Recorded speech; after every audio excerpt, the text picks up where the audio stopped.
Good morning. It's it's the 5 a.m. Mester Scrum Show. It is 8:30 a.m. Yes, I slept in.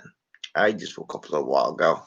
It's New Year's Eve. I still gotta go to work today. However, I got some news for you all. So good morning. I'm Greg Mester, Scrum Master and Agile Coach, and this is the 5 a.m. Mester Scrum Show. A couple hours late, 3 hours late, as a matter of fact. And we talk about Scrum and Agile in a practical and tactical way to give value to the customer, get you home to family and friends, not quite the way I was thinking about, which I'm going to be. But we'll talk about that in a second. And then have some fun, right? Still can have fun.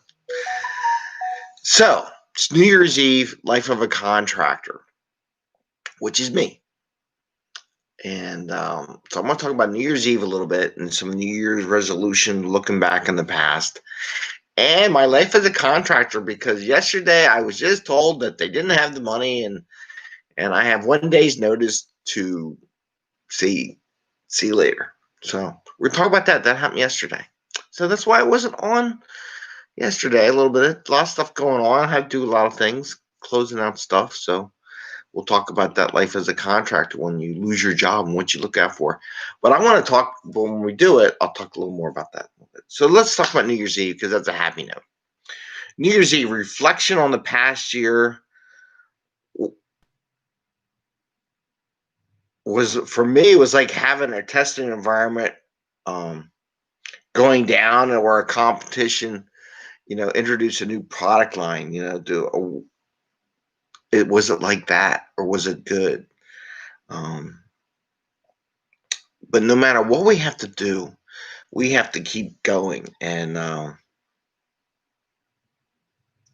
whatever I said, renewing our game. So a couple things as I was reflecting. So the New Year's thing was before I learned yesterday afternoon that I have 1 day notice that the work I'm working on right now is going to be canceled due to funding. And so I was writing down this New Year's Eve, but I really believe in it.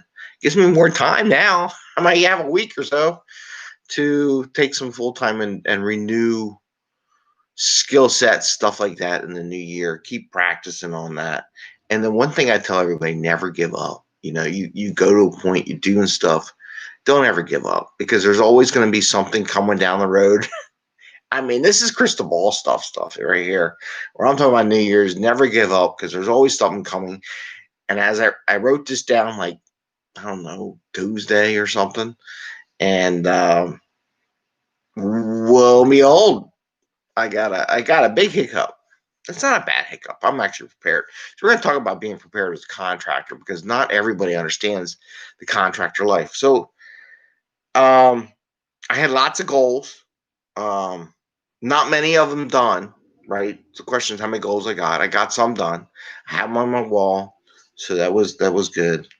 Was it, and here's my question. It's going to relate into losing my position, the contractor position, due to funding. And what I ask myself, and I look at myself more than I look at anybody else on the planet. Had lots of goals. Was it me, or was it due to other stuff? I would say it was more due to me than it was other stuff. More of me achieving my goals is about me, myself personally, than it was necessarily COVID, job stuff, my knee getting all busted up, my foot getting all busted up, other things like that. I don't blame other things or my body or stuff, but I blame myself, right? It's more myself.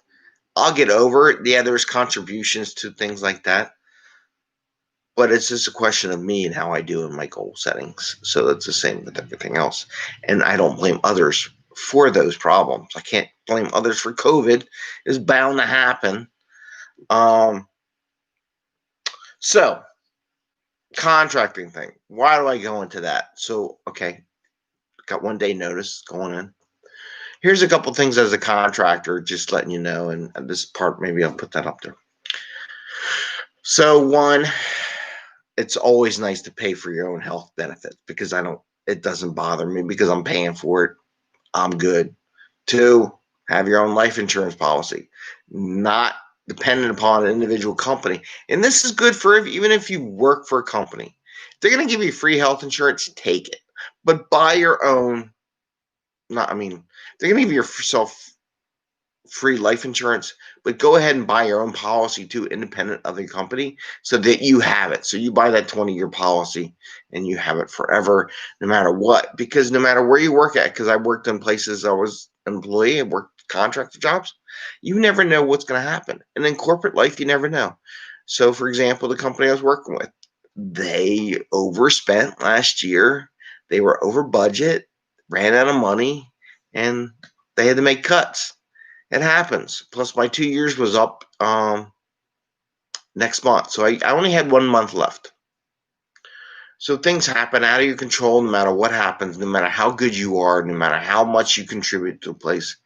Stuff happens, especially as a contractor. You can contribute the best thing on the planet Earth. You're going to be the first one let go. It just happens. And it can, like I said, it can happen to anything. So I got the health insurance myself, and I got my life insurance myself. Every time I'm making money as a contractor, more than I made before, I put in savings. So I got plenty of savings saved up. I got enough cash on hand to bridge the next contract job or permanent job, depending on who's out there and what they offer, and what's available, what the company's like, right? So I'm good. Maybe I take my vacation that I didn't take, So when you don't take vacation, if you work full time as a contractor and you don't take any vacation, take that money you're not spending on a vacation, put it away in a savings account. My piece of advice. So when it does happen, like it did, not so bad.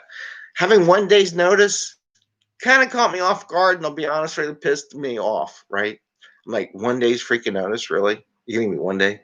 But, and they're asking me to do stuff. I'm like, did you think about that before you told me 1 day ahead of time? They could have told me like 2 weeks ago and said, hey, I don't know. There's a 50-50 shot. We're going to have funding for you next year. I'm just letting you know. Start transitioning just in case it doesn't happen. It would have been fine with me, right? I only had a month. So here's where I screwed up. And I should have read the tea leaves. So I knew they're having funding problems because they let some people go, or let some Scrum Masters and other Agile coach before me. So they're trying to save money or whatever, and because they're spending way too much money on manual testing. and I've been trying to get them to do more automated, but they absolutely refuse to do it. So they're way overspent, over budget, and I can talk about that in another episode, what I was working with them to try to realize what they were doing. So they gave me the 1 day notice. So my contract ended with them like the first or second week of February, right? So it's only a month away. Dummy me should realize that most places will cut my butt. So I don't fault them. I already knew I was leaving. So my mental state was, I'm leaving in a month anyhow. I'm starting my transition, rolling stuff out, giving people their stuff, make sure my name's not on any Jira dashboards or project boards, and make sure the Scrum Masters and everything. And most of them I checked were good because I set it up that way. I always, technical debt, right?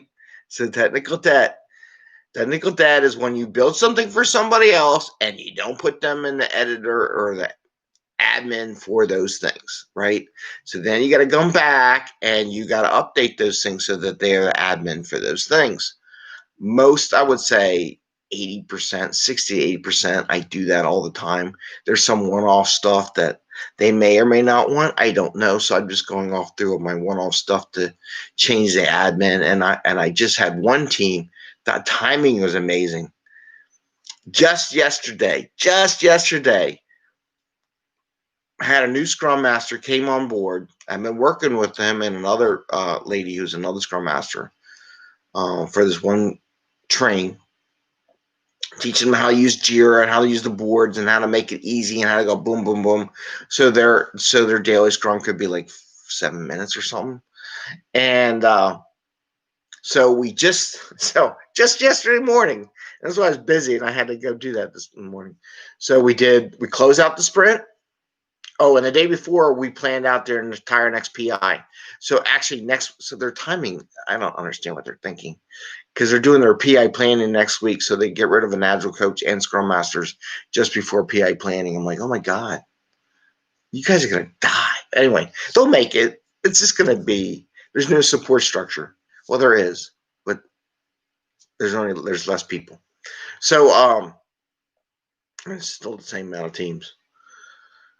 So we did the PI planning, got them all worked out, showed them how to move stories from sprint to sprint. So they're all ready. So the good thing for the person who just became a Scrum Master and never done this job before is that they're all set up. So I think I did good.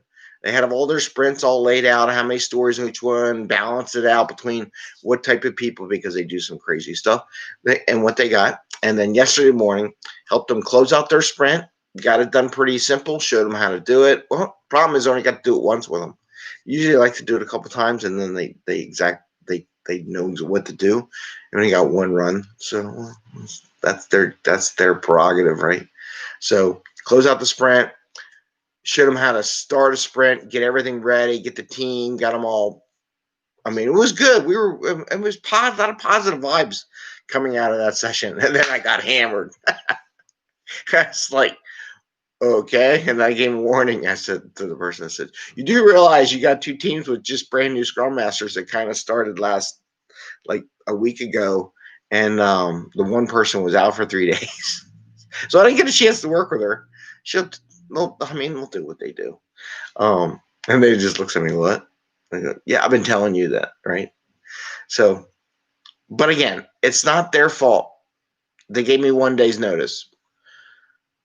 I guess they tried and they didn't want to tell me otherwise, but I believe in honesty and trust. And I'll be honest with you, not telling somebody that you may or may not get funded doesn't improve your trust factor with people. Be honest with them. I'm a believer in being honest. Like, I don't know if I'll work if I with somebody. I said, I don't know, next month, I don't know if I work, but I want to let you know in case something comes up, you find something good. I'll write you reference. I liked what you did, but the funding is the funding. Business is business. And I'm totally cool with that. I live in that world. And, but again, my thing I screwed up. So as a contractor, watch the signals, right? And in my case, my contract was ending in a month and a couple days, month and a week. And it was the end of the year. I'm the first person they will be cut because they don't want to go through all the paperwork, and I wasn't going to get renewed. Either bring me on board, which they weren't prepared to do, or pay the rest of my funding. They're cheap. They're going to cut the month, and because their Agile accountants aren't very good at being accountants. But I should have seen it. I was already prepared for it mentally. I just was not prepared for 1 day notice. That kind of cuts you off guard. But so anyway, that's what it is. New Year's, new stuff, new things going out there. I did put up. Anybody wants to send me a note on LinkedIn. I'm experimenting with LinkedIn, see how many people reach back out to me, and just share that. And I didn't go on yesterday because I wanted to let the algorithm in LinkedIn post up my post and see what it generates, because LinkedIn doesn't like multiple posts, and it doesn't like posts from other media. So we'll see how that worked. And got some good ideas already, some leads. So it's pretty cool. Reminders of some stuff. And there's some people I was working with before for transition, because I know I was ending my contract in a month anyhow. So we'll see how that goes. So that's what I got. I want to wish everybody a happy new year. Keep it on new thoughts. Renewing your game. Keep on going. Don't stop renewing ever, because you never know when you might be in transition. Companies go in transition. People go into transition. You never know. And keep on trying so you don't get all your stuff done. Don't blame other people, and don't draw it in. Just say, you know what? Yeah, I screwed up. It's time for me to own up to it and progress past it, right?